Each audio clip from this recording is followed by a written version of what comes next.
I'm replacing the wheel bearing on a 2000 F150, the 4.6 liter with the 4x4. And first thing you're going to want to do is get the cotter pin out and remove that cover. So then there's the two 18mm bolts that are holding on your caliper. They're right here. Take those off, and then your rotor will be right here. That just slides right off. And then I got that loose already, so then hammer that in. But yeah, just put that out and then free this up, because then it gives you more room to get at those bolts when you push the axle back a little bit. Spray these with W penetrating oil. But yeah, make sure to hang this. It's not a really good spot to hang it, but you don't want to bend that line. But it's just two bolts, but sometimes them bolts can be a pain to get out. I like to put on anti-seize on the bolts so they're easier to come out for stuff like this. So if you haven't taken them out before, those will be tough, but then I'll pop that loose. All right, so then you got to get these three 15mm bolts out. You can get at these ones, but that top one back here, or that back left bottom one right there, I had to come in. I used the swivel socket to get on it, and then I put an extension on that swivel in here, and then I got at it back to get leverage on it. So if you have like a swivel and a long extension, you can like poke it through there even. But yeah, they're 15, and make sure these are going to be in there pretty tight. So make sure not to damage your boot. You don't have a lot of room in here. So that's why, yeah, you be careful not messing up your axle. And then that's why you push that through, to give you just a little bit more room. Because yeah, otherwise you can get that on there, but I don't like breaking it loose without a socket. I mean, you do have room, but you know, if you're down south, maybe you could do that. But I only like using the 6-point deep impact, and I don't like using swivels if I don't have to. But I cracked them loose, so now yeah, just take these out, and then you can see it move from the back side.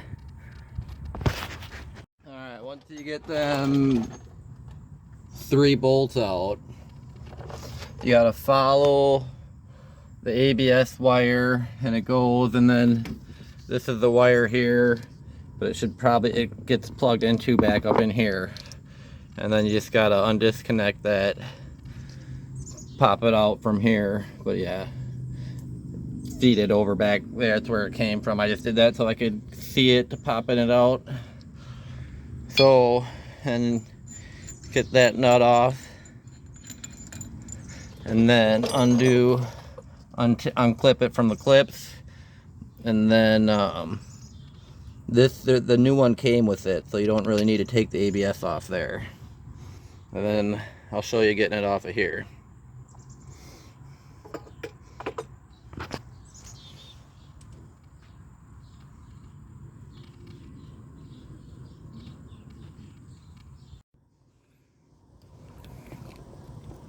Alright, so this is the hub buster.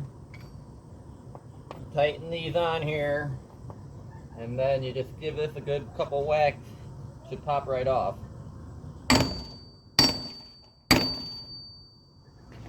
Alright.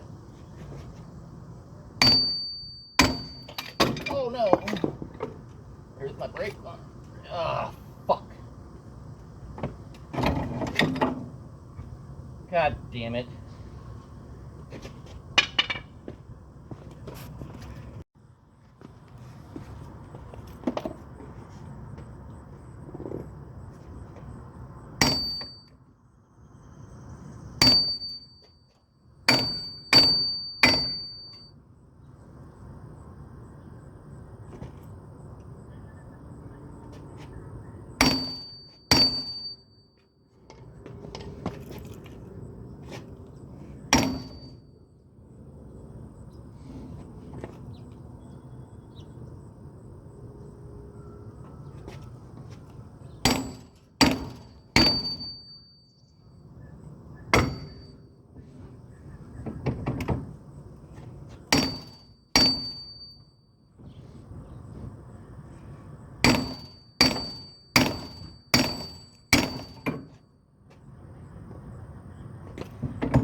So I got this out, the hub.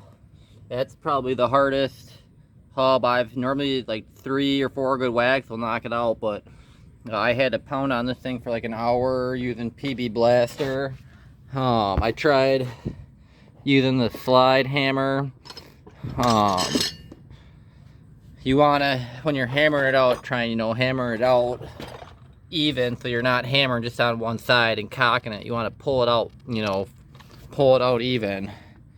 But yeah, I mean, the only thing holding it is them 3 bolts, and then line up where the wire goes here, and then you're gonna have to maybe just even clean this out and grind it down to get the new bearing in. But otherwise, you can tap out one of the lug studs like I did there, and then try that like the bolt technique where you press it on and then put the nut through. There's videos on that. But yeah, if you just keep hammering away on it, PB Blast, get PB Blast in there, and it'll come out eventually. Just yeah, you gotta have a big sledgehammer. So yeah, cleaning it up now, and then on mine, the new studs on on the one I got, the studs are different lug nut sizes, so I'm gonna need to get the right lug nuts, which is, I don't know why the same thing happened on the other side, but just keep hammering away.